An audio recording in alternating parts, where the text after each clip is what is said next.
Hello students, आज हम contingent contract discuss करेंगे। कंटिंजेंट कॉन्ट्रैक्ट को हिंदी में कहते हैं समाश्रित संविदा। सेक्शन 31 से लेकर के section 36 of Indian contract act deals with contingent contract. धारा 31 से लेकर धारा 36 भारतीय संविदा अधिनियम 1872 की समाश्रित संविदा के संबंध में उपबंध करती है। सेक्शन 31 डिफाइन करता है कंटिंजेंट कॉन्ट्रैक्ट को।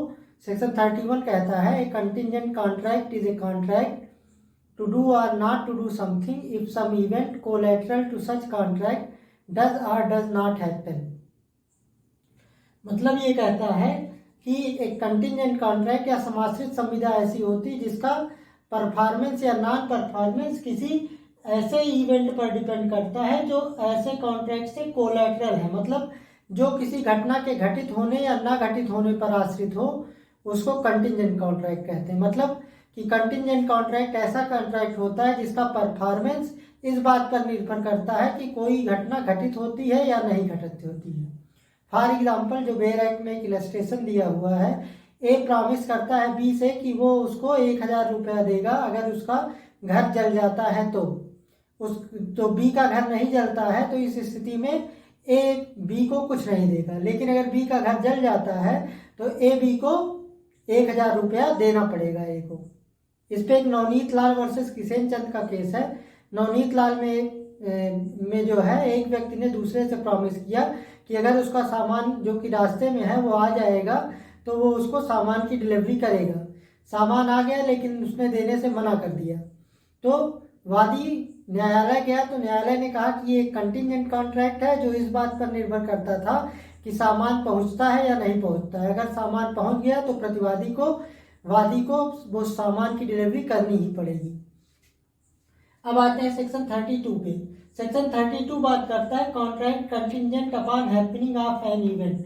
मतलब ऐसी समाश्रित संविदा जो किसी घटना के घटित होने पर डिपेंड करती है, उसका कब इन्फोर्समेंट कराया जा सकेगा, ये सेक्शन 32 बताता है। तो सेक्शन 32 ये कहता है कि कोई संविदा जो किसी घटना के घटित होने पर समाश्रित है उसको इन्फोर्स तब कराया जा सकता है जब वो घटना घटित हो जाती है, और यदि उस घटना का घटित होना असंभव हो जाता है तो वो कॉन्ट्रैक्ट वाइड हो जाता है।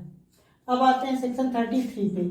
सेक्शन 33 बात करता है contract contingent on the not happening of an event.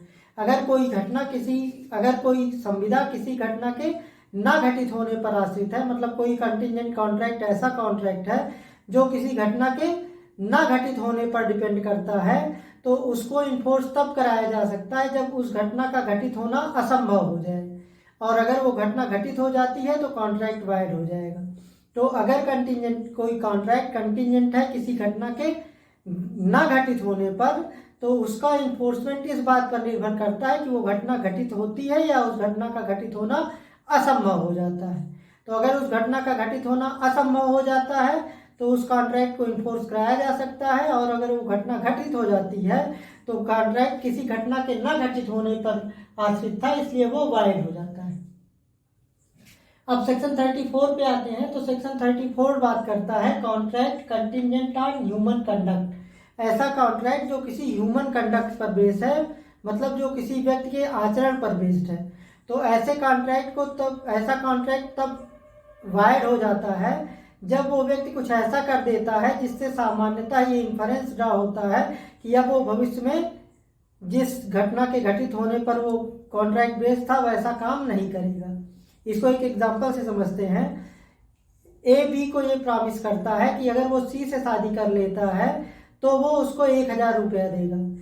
B जो है वो सी से शादी ना करके डी से शादी कर लेता है, तो जब बी डी से शादी कर लेता है तो उसका सी से शादी करना असंभव हो जाता है, तो ऐसी स्थिति में कॉन्ट्रैक्ट वाइड हो जाएगा। तो अगर किसी व्यक्ति के किसी ह्यूमन कंडक्ट पे बेस्ड है, तो अगर वो व्यक्ति उस कार्य को करता है तब तो उस कॉन्ट्रैक्ट को इन्फोर्स कराया जा सकता है। लेकिन अगर वो ऐसा कुछ कर देता है जिससे ये परिलक्षित होता है कि अब वो भविष्य में उस काम को नहीं करेगा, तो वो कॉन्ट्रैक्ट वाइड हो जाएगा। फिर आते हैं सेक्शन 35 पे। सेक्शन 35 दो बातों की बात करता है। पहली है contract contingent upon happening of an event with in specified time. मतलब कोई समाश्रित संविदा जो किसी घटना के निश्चित समय में घटित होने पर निर्भर है, उसको कब इन्फोर्स कराया जा सकता है? तो उसको इन्फोर्स तब कराया जा सकता है जब उस विदिन स्पेसिफाइड टाइम वो घटना घटित हो जाती है। और अगर स्पेसिफाइड टाइम बीत जाता है, जो निश्चित किया गया समय था, जो समय निश्चित किया गया था वो समय बीत जाता है और घटना नहीं घटित होती है, तब वो कॉन्ट्रैक्ट वाइड हो जाता है, पहली कंडीशन। दूसरी कंडीशन, वो तब भी वाइड हो जाएगा जब उस स्पेसिफाइड टाइम के बीतने के पहले ही उस घटना का घटित होना असंभव हो जाता है, तब भी कॉन्ट्रैक्ट वाइड हो जाएगा। अब आते हैं contract contingent upon not happening of an event with in specified time. मतलब ऐसा कंटिंजेंट कॉन्ट्रैक्ट जो किसी घटना के विद इन स्पेसिफाइड टाइम ना घटित होने पर निर्भर करता है। तो ऐसा कॉन्ट्रैक्ट जो किसी घटना के विद इन स्पेसिफाइड टाइम ना घटित होने पर निर्भर करता है, वो तब वाइड हो जाता है जब उस समय सीमा के भीतर वो घटना घटित हो जाती है, तब वो कॉन्ट्रैक्ट वाइड हो जाएगा। और अगर वो समय सीमा बीत जाती है और वो घटना नहीं घटित होती है, तब उस कॉन्ट्रैक्ट को इन्फोर्स कराया जा सकेगा। अब सेक्शन 36 पे आते हैं। सेक्शन 36 बात करता है agreement contingent on impossible event.